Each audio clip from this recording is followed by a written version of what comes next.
Peggy 12.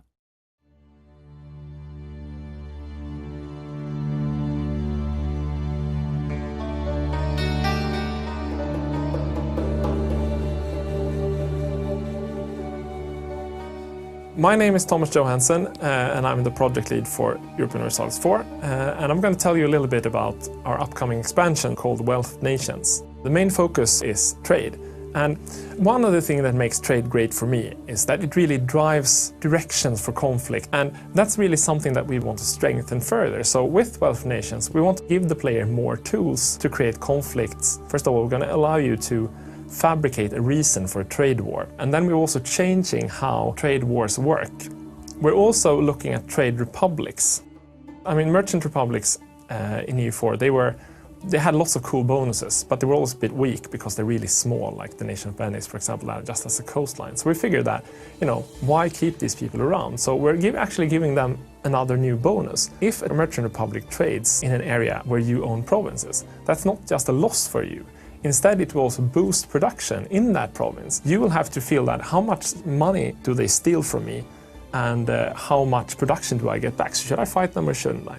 Another really interesting thing that we're adding for Wealth Nations. In history, people hired privateers to go out and hijack other people's ships, and we figured we can have this too. We added a new mission that you can use your trade ships for that's called privateers. And you send them out on a mission like you do with a trade mission, but instead you send them on a privateer mission. That means that you're not getting so much money, but they're going to be worth about 1.5 twice as much trade power that used to be. So it's a great way for a small nation to hit a bigger nation's trade above their weight, so to speak. Or if there is a part of the map where you can't direct trade back home to you, then that's also something you can do, right? And the final thing I wanted to mention is that we're going to do something called trade companies. And in the previous expansion, in Conquest of Paradise, we added colonial nations where a colonial nation was independent and could create problems for you. They expanded on their own. And we want to do something different with trade companies. So trade companies is something that you have in places like Africa and East India and India and these kind of places where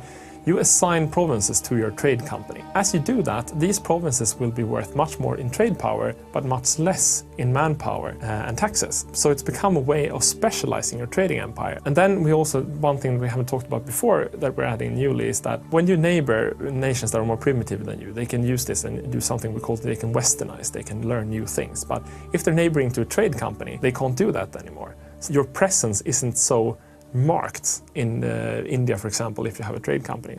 Like I said, we have mostly trade, but we try to put in other interesting things in our expansion that we feel the game is needing. And what we're doing now is we wanted to make it a little bit more interesting to play nations in India. So what we're doing is that we're adding lots of new events for Indian nations. So if you play a Hindu ruler, you're going to get much more local feeling to the whole thing. And we're also adding a specialized mechanic for the Hindu religion, where you can actually choose which deity to follow, and that's going to have effects on your country.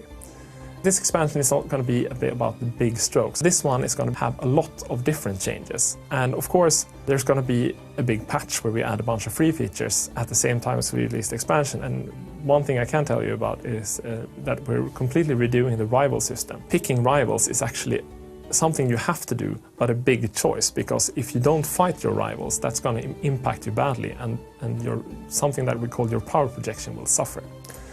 Wealth Nation is going to make trade much more interesting, but it's also going to change the way people play EU4 in a lot of aspects.